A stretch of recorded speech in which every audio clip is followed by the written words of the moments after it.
So, hello everyone. This is the next and new episode of Learning React Native र Spring Boot र आजको एपिसोडदेखि चाहिँ के गर्न गइरहेको छु भन्दाखेरि चाहिँ न्यू राइड सेयरिङ एपमा बेस्ड भएर काम गर्न गइरहेको छु. So let's dive into the computer screen.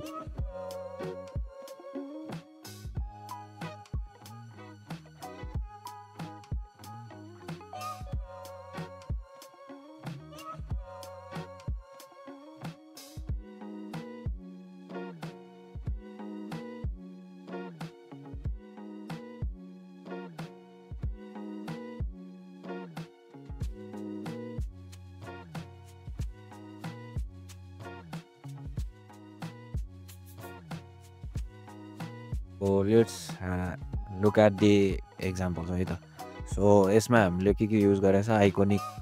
यो चाहिँ हाम्रो एक्सपोको भेक्टर आइकनबाट आउँछ अनि यो स्ट्याक एन्ड युजर आउटर पनि एक्सपोकै उसबाट आउँछ. सो स्ट्याकले चाहिँ के गर्छ किन युज गरिन्छ भन्दाखेरि चाहिँ स्ट्याकको युज गर्नुको मेन कारण भनेको चाहिँ एउटा भनेको हाम्रो पेजहरूको इन्डिभिजुअल नेमहरू सोकेस गर्छ. हामीले कुनै पनि पेज बनाउँदाखेरि जस्तै हामीले होम पेज भनेर भन्यो भने माथिपट्टि होम पेज भनेर देखाउँछ. हामीलाई त्यो देखाउनु छैन, त्यही भएर स्ट्याकलाई चाहिँ हामीले स्ट्याक युज गरेर चाहिँ त्यो चिजहरूलाई नदेखाउने. एन्ड युज राउटर नेभिगेसन गर्नको लागि. अब युज रेफ युज स्टेट्सहरू भने थाहा भइहाल्यो. डाइमेन्सन्सहरू विन्डोजको डाइमेन्सन्सहरूको विथहरू निकाल्नको लागि त्यो चिजहरू भयो. अनि यो स्लाइड्स भन्ने छ, यहाँ चाहिँ 3टा डेटा छ. सो स्लाइड गर्दाखेरि चाहिँ के देखाउन सकिन्छ त्यो इनिसियल फेजमा भनेर देखाउनको लागि हो. सो यसमा डिफल्ट फङ्सन अनबोर्डिङ गरेको छु. सिम्पली फङ्सन क्रिएट गरेर लास्टमा एक्सपोर्ट गर्दा नि हुन्थ्यो, बट यसरी गर्दा नि ठिकै हुन्छ. सो राउटर नेभिगेसनको लागि. अनि त्यसपछि ह्यान्डल स्क्रोललाई चाहिँ ह्यान्डल गर्नु पऱ्यो. सो म्याथ डट ऱ्यान्डम गरेर चाहिँ इभेन्ट ह्यान्डलिङहरू हुन्छ यहाँबाट. अब गो नेक्स्ट आइकन गर्दाखेरि चाहिँ नेक्स्ट गर्दाखेरि चाहिँ लास्टमा चाहिँ साइन अप पेजमा जानुपर्छ भनेर भन्छ. तर साइन अप पेज एक्चुअली छैन अहिलेको लागि, त्यही भएर इट विल सो यो पेज चाहिँ छैन भनेर देखाउँछ पछि. सो यसमा अब भ्यूले के डेभको काम गर्छ हाम्रो HTMLमा. स्ट्याक स्क्रिन किन युज गरेको भन्दाखेरि चाहिँ हेडरलाई चाहिँ फल्स सो गर्नको लागि अटोमेटिकली सो गर्थ्यो, त्यही भएर स्ट्याक स्क्रिन गऱ्यो भने चाहिँ माथिको इन्डेक्स पेज भनेर देखाउँदैन.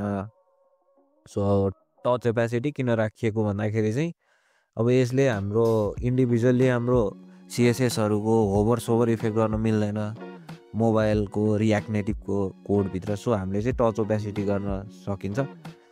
अनि फ्ल्याट लिस्टले चाहिँ हाम्रो इमेजेसहरूलाई राख्ने कसरी किवर्ड अनुसार स्क्रोल गर्ने त्यो चिजहरू भयो.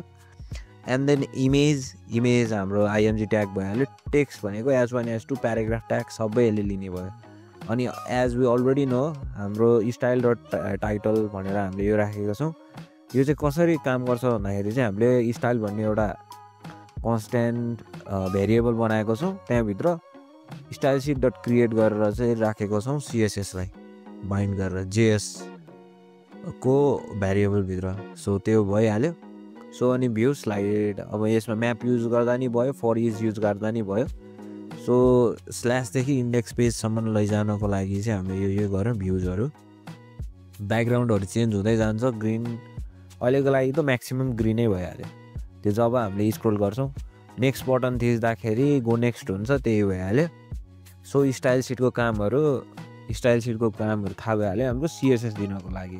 किनकि रियाक्ट नेटिभले इन्डिभिजुअल्ली हामीलाई CSS प्रोभाइड गर्दैन, त्यो लिँदैन CSS फाइल भनेर हामीले स्टाइल सिट गरेर लिङ्क गरे जस्तो HTMLमा त्यो गर्नु मिल्दैन. So we have to use style sheet CSS को लाई भेरिएबल्सभित्र राख्ने भयो. अब कस्तो देखाउँछ त भन्दाखेरि चाहिँ हाम्रो यस्तो देखाउँछ.